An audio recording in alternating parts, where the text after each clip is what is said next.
the Hindi heartland, central and north India. Lots of states voting, beginning with the battleground state of Uttar Pradesh. Remember, we have Western Uttar Pradesh voting in tomorrow's elections, and therefore all eyes will be on those seats of Western Uttar Pradesh. The question, will the BJP alliance with the Rashtriya Lok Dal of Jayant Chaudhary, Charan Singh's grandson, soften the Jats and farmer anger? Is that going to help? The Modi-Yogi double engine, talks of welfareism.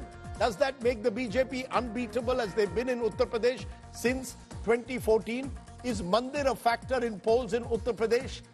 Remember, this is Western UP that's going to the polls without Mayawati, and she is a factor in Western UP.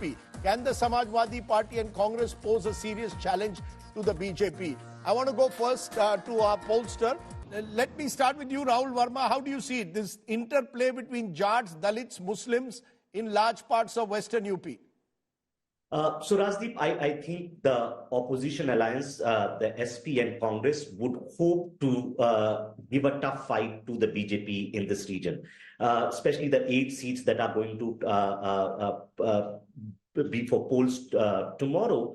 Saharanpur has serious, large Muslim population and Dalit population. And then in Muzaffarnagar, Kairana and other places, you have significant Jat population as well. So I think what BJP hopes with RLD on its side to consolidate its own traditional vote bank and soften the Jat anger and manage to pull some more seats. Last time they had lost a couple of seats. One of them would be Saharanpur. For opposition alliance, why this belt is important? Because once it gets momentum here, then it would be able to challenge the BJP's dominance in this state in next 6 to 7 phases. In UP, last time BJP had won 62 odd seats, and actually most surveys are putting BJP in 70 plus seats this time.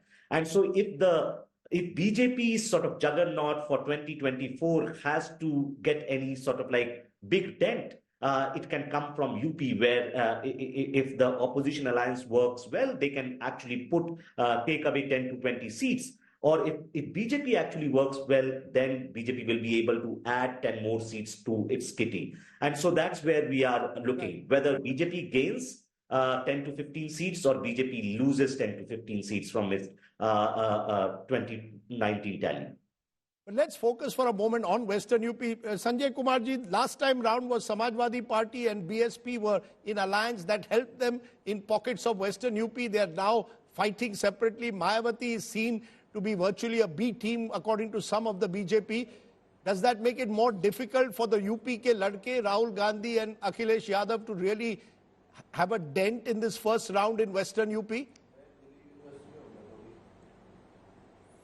No, absolutely, Rajdeep. There is no doubt about that.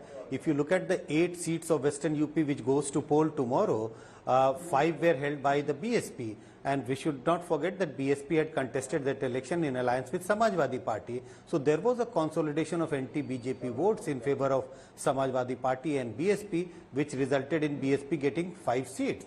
This time BSP and Samajwadi Party are separate.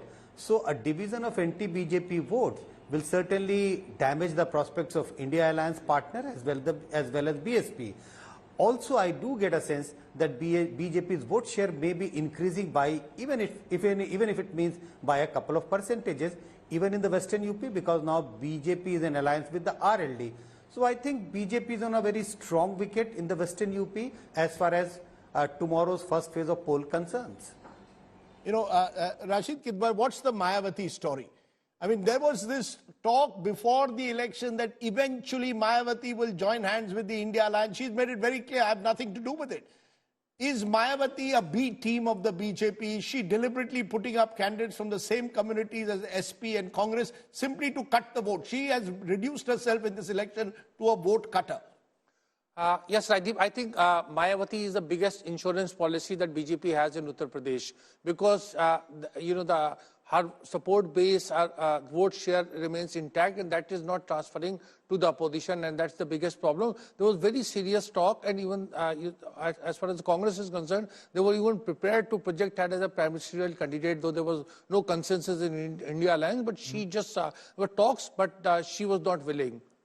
Okay, let me get you, Rajat Sethi, for a quick comment on UP and then we'll move to the other states. Is UP where the BJP has put all its eggs in a way in terms of increasing its seats? There are 2 or 3 states they are looking at potentially, we are told, to increase seats to compensate for any losses they may suffer elsewhere. Odisha, Bengal in the east, and Uttar Pradesh in the heartland. From 62, do you see them realistically going up beyond 70? And is there a fear that the BJP perhaps is taking UP for granted?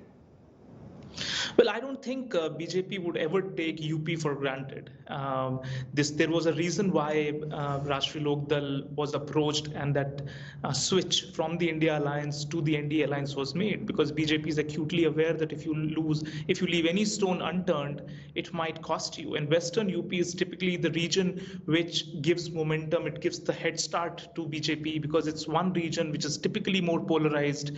Typically, you see that the Jat anger, which has been consistently there for some period of time, comes to the foray, and there is reverse polarization that happens, and that sort of sets the tone for the rest of the caste arithmetic to sort of trigger or get started from. This is the reason why Western UP is so critical and so pivotal to the plan of action. And I think this is where BJP's cold calculations would be in play. They understand that this is happening in the backdrop first time after the farm bills, etc., wherein from a Lok Sabha standpoint, this would be tested. So I think BJP would be doubly cautious, and they would want to at least ensure that RLD switch also benefits them, especially in reducing the anger of the Jats in the region, and sort of do a social engineering which edges them past the India alliance over there. Another factor is in Rampur, you don't have Asam Khan, you don't have these regional satraps of the India alliance who can rally and ensure that significant political push is given to that.